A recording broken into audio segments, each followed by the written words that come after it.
Hey guys, and welcome back to the next installment of my Gaming Spotlight series, which is basically just a series of reviews and discussions on a wide range of media. This whole series is specifically about gaming, but I do plan to do these on a variety of media. Today's episode is going to be about a game that I never played upon initial release, that I've finally played now in its remastered form. That game is Shadow of the Colossus, the remaster or partial remake, if you want to call it that, for PS4. As you can see, I bought the special edition version and was pretty excited to get it since I had never played it upon release. This is a game that I was really excited to talk about. I just beat recently, and I had a lot to say about it because, as with many games, this game has quite a reputation, has a lot of praise heaped upon it, and it's always kind of exciting to tackle games that, sometimes it's bad to have such high expectations going into something, but it does make the experience interesting because you really want to see what all the hype is about. So I can say, like I mentioned before, never played this upon release, never played the PS2 version or the PS3 version. I have played The Last Guardian, which I'll be referencing here a little bit in comparison to this. So I did have, a bit of a sense of what the spiritual sort of quality of this style of game and, this game director's, sort of auteur vibe is, if you will. Without further ado, I'd like to talk about Shadow of the Colossus here. I'm going to break this into 4 parts like I do in all my videos: the gameplay, the visuals, the music and sound, and the story. The story I'm actually going to start with first in this video, excuse me. So the story here, simultaneously, there's a lot to talk about and a little to talk about. Anyone who's familiar with this director and studio's games, I guess Ico or Ico, I've never known how to pronounce it, this and The Last Guardian, they're well known for being very minimalistic in a lot of regards, and story is certainly no exception. The story here, as it's presented to you, especially the setup, can basically be explained as simple as the main character of the game, whose name I believe is Wander, though I can't remember if that's ever even actually stated in the game itself, is basically riding on horseback to a forbidden land when the game starts, carrying a deceased girl with him. He places the deceased girl's body on an altar inside what looks like a temple in the ruins of an old civilization, and then speaks to an unforeseen or an unseen deity-like presence called Dorman, asking to bring the girl back from the dead. He explains that the girl's been killed because she had a cursed fate, and he's been told that traveling to this forbidden land, this entity Dorman can bring her back to life. So the entity Dorman says that is possible, though in order to accomplish that, he'll have to move through the forbidden land and destroy 16 colossi, which are sort of living idols of 16 different deities that he needs to defeat. And he has a special sword with which to do that. That's basically the setup for the game. Not a whole lot more is presented to you, explaining who the girl is in relation to the main character, what type of society he's coming from, exactly how she died, why he cares so much about bringing her back from the dead, how this forbidden land and these colossi tie into the history of what's going on with the characters. You're not given any of that. And I'd say I had a lot of anticipation to play this game for 2 reasons. One of which is because I played The Last Guardian and did really enjoy that, and I felt like that gave me a little taste into what this might be like. But second, because I was really excited to play a game whose reputation was that it was an absolute study in minimalism, a study in subtlety and implication and, almost visual poetry over holding the player's hand, over exposition. It's really a game that's a prime example of video games as art in a lot of people's minds. So I was really curious to see what this had to offer. I knew it wasn't going to be some grand epic tale with, 20-minute dialogues, because it was known as being the exact opposite. It was known as being very light on dialogue, very light on exposition, with a lot being inferred by the player and a lot being, assumed by the player. Now, I felt like this worked spiritually. I felt like this was a really brave decision on the game designer's part, and was a really fortuitous design choice that's really aided the medium of video games going forward. I don't know that it was executed in this particular game as well as some people think it is, at least in my opinion. You know, I'm a film major or was a film major in college. I've been forced to, out of necessity or out of my own personal interest, watch tons of media that is incredibly minimalistic, very abstract, I'm no stranger whatsoever to pieces of art and media that really make the viewer or player read a lot into what's going on, that forces you to use your imagination, that forces you to, just not have things spoon fed to you. I'm A-okay with art like that. I'm A-okay with media like that. And in a lot of cases, I think there should be more of that. And I think this is a beautiful example of that. I think gaming needs more of that. And I'm really glad to see that the influence of this game can still be felt in the medium today. As pertains to how strong I thought the actual narrative of this game was itself, I mean, it worked for me. It worked well enough. I was surprised to read a lot of people mentioning that they thought this story was incredibly emotionally, captivating and really got them invested. I thought there was enough substance there and enough to be inferred by the player that it created a really nice, minimal, really beautiful story. But I'll say for comparison, like, I found the main character and Trico in The Last Guardian to be a more moving relationship than Wander and Agro, his horse, or Wander and, I think her name's Mono or Mono, the girl he's trying to bring back. There wasn't enough there for me to really feel invested, and I don't think that's just because the story tried to go somewhat minimalistic. There wasn't a ton to really grasp onto, in my opinion. At least enough to make the leap to saying, this story is emotionally devastating, it's so beautiful, all that hyperbole, in my opinion. The end, where it's revealed, spoiler alert, of course, that the Colossi are actually 16 pieces of the entity Dorman that were sort of divided and, left the way they were to keep Dorman from becoming whole again and becoming all, powerful again. When you realize that and realize that Wander's been taking these Colossi, these fragments into him, he's now essentially become Dorman reborn and is being sucked back into the pool of water by the other characters at the end of the story. Yeah, it was a touching, well done, artful scene, and you could definitely sense just through what was presented there. You could infer a lot about how he felt about the girl that he was trying to bring back, and it was really tastefully done, really well done, really artfully done. I wouldn't put it as amongst the most moving or most powerful moments in gaming for me, like some people said. But, it's proof that you can still communicate an effective story with very little in the way of exposition. There's not a ton more to say about the story itself.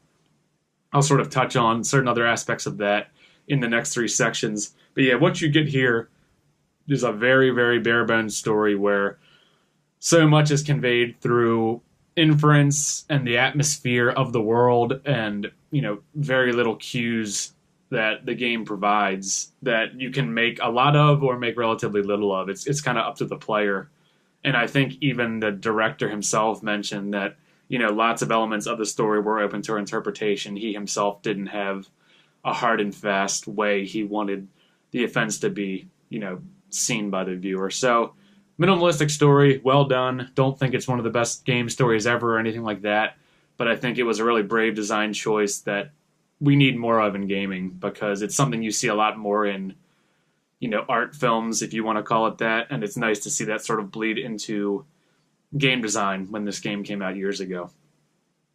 Visuals. The game's gorgeous. I know it was heralded for its aesthetic and its graphics upon its initial release, and this PS4 remaster in full HD looks beautiful. I mean, the environment is beautiful, the detail's beautiful. I like the art design of the characters. There was some particular camera choices or perspective choices in the game that I thought really worked.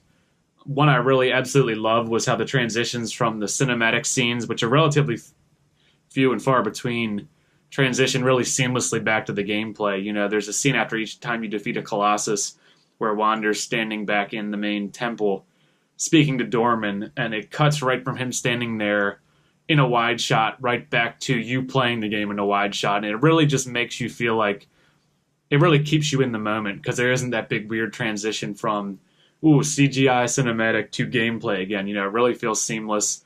It just really works from a visual standpoint and really keeps you invested. There's some really beautiful perspective shifts in the game, like when you approach the girl Mono or Mono on the altar, the way the camera pulls in really tight on Wander and her, and really it's just a really beautiful cinematography or, you know, directorial choice to make certain things like that, you know, make those focuses of the visual design, because I think they really do highlight what is already a beautiful looking game. The environments to me were a little bit monotone, and I know this director really loves the use of oversaturated light, sort of a washed out color palette, and it gives his games a really distinct look and feel. So I understand that's what he was going for. I understand that's not an oversight on his part. I know that's intentional. For me, it did get a little bit bland after a while, just because for as much exploration as you do, it doesn't really feel like the environments are all that different. I mean, you traverse ruins, forests, you know, bodies of water, mountains, but they all do look so similar without a whole lot of color, without a whole lot to look at, really. I mean, there's sparse animal life, but by and large, it's a technically gorgeous game with design choices that I understand visually, but just aren't the most interesting for me personally. You know, beautiful game, but it does get a little bit monotonous after a while to look at. Though I will say shots like when you're crossing sort of land bridges on aggro and the camera pulls back to these super wide shots that really give you a perspective of how large this area is. And you've got aggro and Wander, you know, galloping in the foreground with birds flying around. I mean, I can't help but admit that those are really beautiful shots. But yeah, it's not my favorite game world design of all time or anything. The music and sound, there's not a whole lot to say. It's, again, a study in restraint.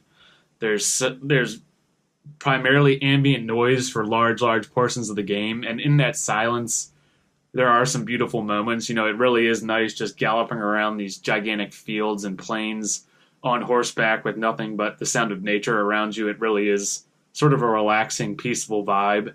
And the music that cuts in during the Colossus battles, you know, is really good. It's thrilling. Some of it I really did enjoy, but not a whole lot stood out to me as, you know, this music is the most memorable or masterful stuff I've heard. You know, good fantasy adventure music. You kind of know what you're getting. I know the soundtrack is heralded by a lot of people, but for me, it was a solid but unspectacular soundtrack. But I again do understand what they were going for with restraint in the soundtrack. And, you know, in that regard, it did work. It did give you a sense of isolation, a certain sense of tranquility, but also, you know, action and foreboding when it built up to these big fights. So overall, fine. You know, not a major selling point of the game, but it fits with the rest of the game as a whole. Gameplay. Now, the gameplay for me is sort of features some of the highest highs and lowest lows of the game. The lowest lows for me, the actual control of the character and the horse aggro to me still feel a little crummy. I mean, it was frustrating at times controlling the character. It was frustrating at times controlling the horse. You know, the grip meter on some of the Colossus fights got a little bit frustrating. It felt like it could have probably been a little bit longer, a little bit, you know, giving you a bit more leeway. I know a lot of people think that presents, you know, the proper difficulty or proper challenge, but at times it just got slightly frustrating. You know, it just didn't handle all that smoothly for a game that really only features you traveling the countryside, fighting Colossus, traveling the countryside, fighting Colossus. I'd really like the gameplay and control mechanics to be really tight, because if you're only going to be presenting the player with relatively little, what little there is, you really want to be, you know, an A-plus effort. And it controls a little herky-jerky, you know, trying to jump on certain platforms. There was like weird buggy motions going on. A lot of stuff it looks like you might have been able to climb or jump on, you couldn't. It just, it felt and played like an old PS2 game, which I guess, it was, so it makes sense. But in terms of actually controlling the character and the action, it was a little bit frustrating at times. In terms of the actual gameplay mechanics, insofar as what you're doing in the game, I mean, again, it's a really brave choice to basically have a game built on nothing more than a minimal story and then these Colossus fights. And, the game succeeds or fails on the strength of these fights. And the fights weren't my favorite ever. The fights themselves, the scope of them, the look of the Colossi, which is both a gameplay element and a visual element, really great. I mean, they look beautiful. There's varied design. You've got some that are like the size of a lion or a bear, and then some the size of, a small skyscraper.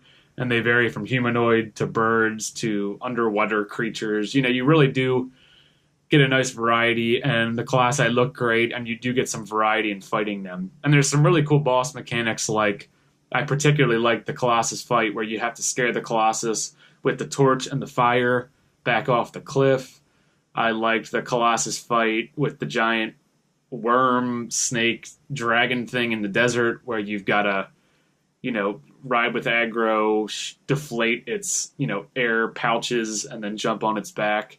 There was a couple really cool fights. The one with the almost lion-like creature that knocks you down on top of the platforms, I thought that was cool. There's some cool game design there.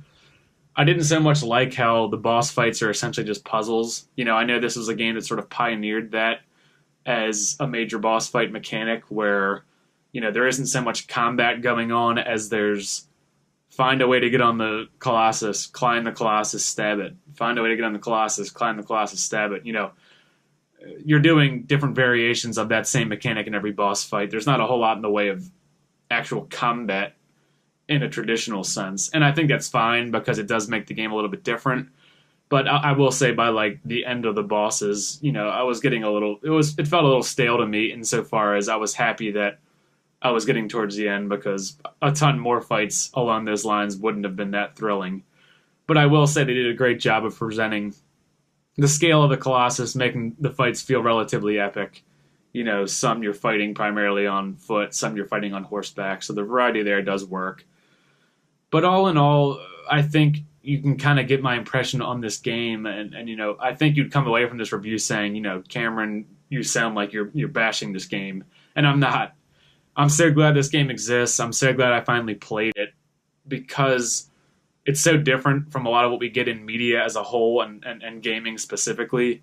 I've said it a number of times here, but it's a study in minimalism. It's a study in restraint. It's a poem of a game. It's an epic poem of a game. It's not afraid to let its visuals, its ambiance, its atmosphere, and, its scale provide the viewer with, what they have to enjoy rather than a convoluted story, rather than a ton of dialogue, rather than these big, flashy, button-mashing boss fights. So I think we need more games like that. I can easily see why Shadow of the Colossus was such an influential piece of gaming. I think it's a great example of video games as art.